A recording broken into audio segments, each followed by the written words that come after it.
And so we all know that 8th anniversary Ichigo has FRENZY+3. It's one of the coolest things about him and makes him really good, especially altering content like Inheritance Trials. It was a big deal that he was given FRENZY+3, but what if I told you, lads, that we have another character with FRENZY+3, but also this time with the SP boost? And that, of course, is 8th anniversary White, because today we are taking him into the arena game modes. Currently, we have him arena level 5, and with that, he gets the start power item +2 skill, but most importantly, Frenzy+1. The character itself already has Frenzy+2 built in, so overall, our damage output is Frenzy+3 with the SP boost, and that's absolutely ridiculous to see, even in the arena game modes. To be fair, it's quite overkill, but I do like they did give it at arena level 5 instead of arena level 10. His arena level 10 skill is Poise, which I think is okay. As you can see, I haven't done it myself because, quite frankly, I don't need it. So I do like that the most important skill, Frenzy+1, is given at arena level 5. And we're going to try him out today, right? For those wondering of the build, we have just a bunch of recharge links. Luckily, we do have Yama, so we're getting that extra 13% strong attack damage.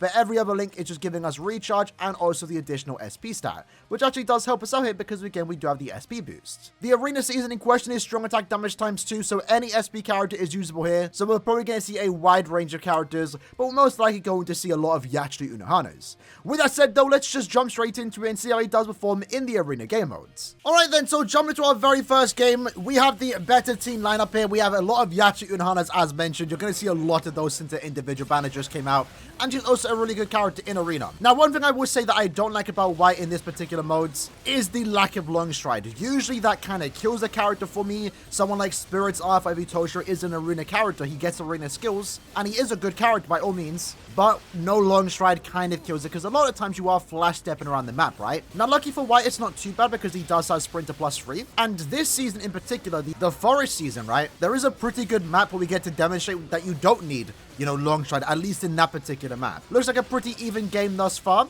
but I think we are going to take the lead in just a bit, probably more so near the end. But damage output is also great with this particular White. Almost every strong attack is one-shotting here. And even survivability is great with the fact that we do have the, you know, now Frenzy+3. And of course, also the fact that we have Lacerate in every single attack. It's really good. Lacerate can stop them from using their attacks, I believe. And we have some really good range on that SA3. Even the SA1 and 2 are great for good just AoE damage, right? So in this case, I'm going to go down here, use my SA1 on those two. You can see we took them out. I will say, though, even though I said I don't really want poise on this character, or more so I don't need it, at least in this particular season over the human mobs, it would be nice to have. Doesn't matter all too much. It maybe stops you from using a strong attack for like half a second, but it would be a nice skill if you had the resources to take this character to arena level 10. Personally, I don't, and I'd rather not anyway, because there are some characters out there that just get a better skill on rank 10, a more so needed skill. Poise is a nice thing to have, but not needed by any means. So in this case, they are winning, but we have a potential chance to come back here and to get a score steal, which hopefully does happen. Gonna go down here. 2 enemies there we go. Gonna flash them up here. They stole from us. They did not need to do that. Let's go down here. Look at that. Look at that. That is an example. That right there is an example of not to overdo it. Quite frankly, we would have lost that game there. They kind of threw it themselves. They stole our score when they did not need to. They extended the time, and we somehow ended up winning. Had they just focused on the little small mini-mobs, they wouldn't have stolen our score, and therefore they would have won. Although in this case, it looks like it was actually our teammate dying that made them steal our score. So maybe the enemy team weren't trying to go for a score steal. It just so happened that one of our teammates died, and that forced a score steal. So in a way, due to this lad dying, we ended up winning the game. So I guess in this case, you could call it a tactical KO. So, either way though, what is the score looking like? So we have 28k, 23, 15. Shout out to that lad, because he did a lot of carrying. They probably deserve to win that. Our team was quite consistent with the score that we all did get. Me being the MVP with 23,000 points, though.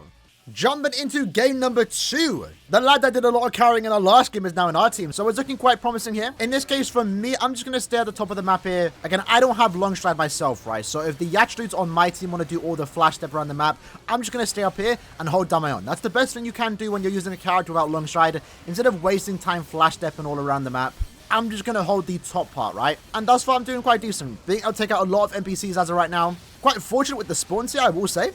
So everyone's spawning up here for some reason. Luckily, good timing on that SA1.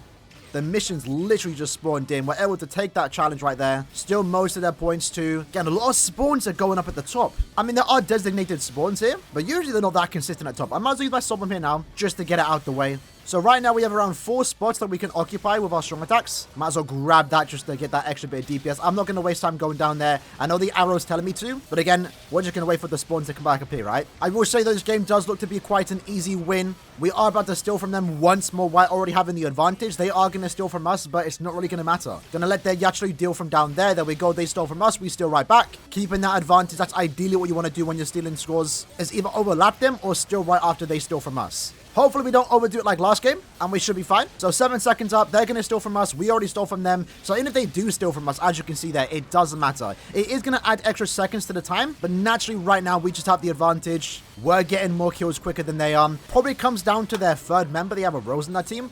Not really the greatest character to take into R6 games. But let's see how it does go. They can potentially steal from us, but I don't think it would matter. Let's quickly try and kill all the little mini-mobs.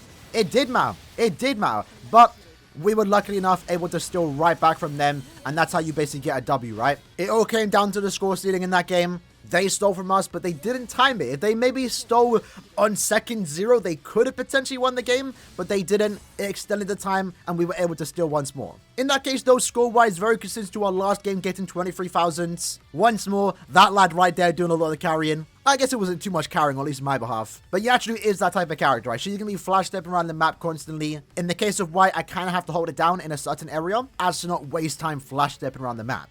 Jumping into game number 3, though, this might be an instant L. Why do we have a Gid in our team? We'll see how it does go. Again, in R6, you ideally want to play with meta characters, but this is a good example of a really cool map, which is why the forest map is one of my favorites. It's this map right here that I love. So in this case, we're just going to be going back and forth. They're going to kill the enemies on the left. They're going to send them to the right, and I'm going to send them right back.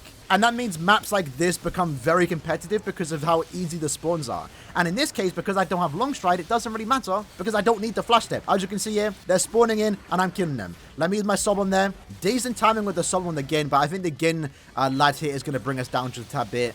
No fault, to be fair. It's just Gin is not really that much of an arena character. And at the same time, you really don't want to be using NAD characters right now in this season since it is strong attack damage ×2.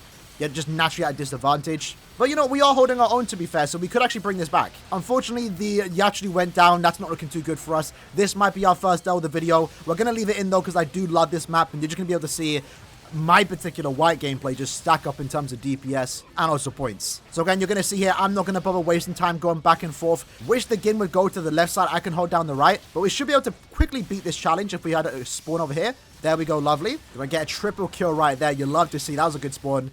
And we have the advantage right now with a simultaneous score still. Unfortunately, the Yachlu keeps going down. Oh, no. Both of them are on the left side now, so hopefully they can put the teamwork in together. Send them back to me because I'll send them right back. We are about to steal, but they are going to potentially score still from us. There they go. Yeah, ain't looking good for us, boys. I mean, if we somehow clutch this up, I'll be very surprised. So we are winning now, to be fair, but they probably might get a last-second score still, and both of them go down. Look at that. That is so unfortunate.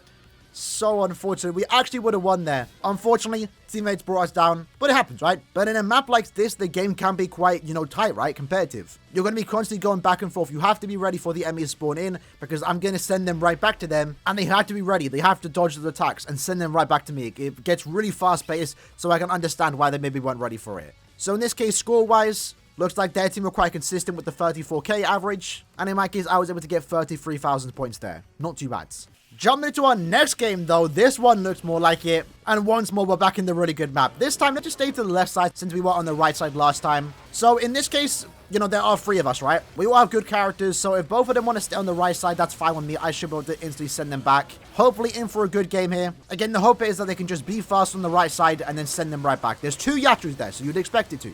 Not gonna lie, it's been like 20 seconds since I've actually killed an NPC right now. I'm not sure what's going on over there. Maybe they're just getting really lucky spawns and they keep spawning on the right sides. I have no idea, but that's the price I gotta pay, right? I'm being consistent in my positioning right now. There we go. Now we're finally getting some good spawns in. I'm gonna send them right back to the lads on the right. And hopefully they can keep up. Gotta make sure I dodge that Yachlu. We gotta be careful, right? Yachlu's damage output's insanely high. If we get hit by 1 strong attack, it's done for us. Which is why I always want to make sure I have a strong attack ready. And thus far, we are in the lead right now. Potentially about to score still from them. There we go.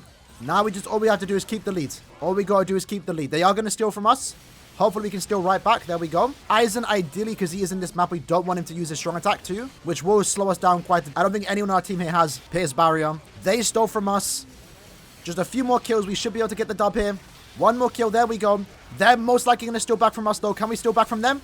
Potentially really good spawns on my side. Here we go. And we stole from them last second. We extended it just a tad bit. Does it matter? They stole from us. We stole right back from them. Oh my god. That is the maps you love to see. This is why I love this map. That was super, super close. I had no idea what was going on last second. They stole from us last second, but I don't think it mattered. But somehow we managed to steal right back from them. So shout out to those lads in our team. We were able to get the MVP there. And this lad right here has just literally started playing Arena. But he did quite well. But to be fair, shout out to these lads too, because they were at a disadvantage. They had the worst team here.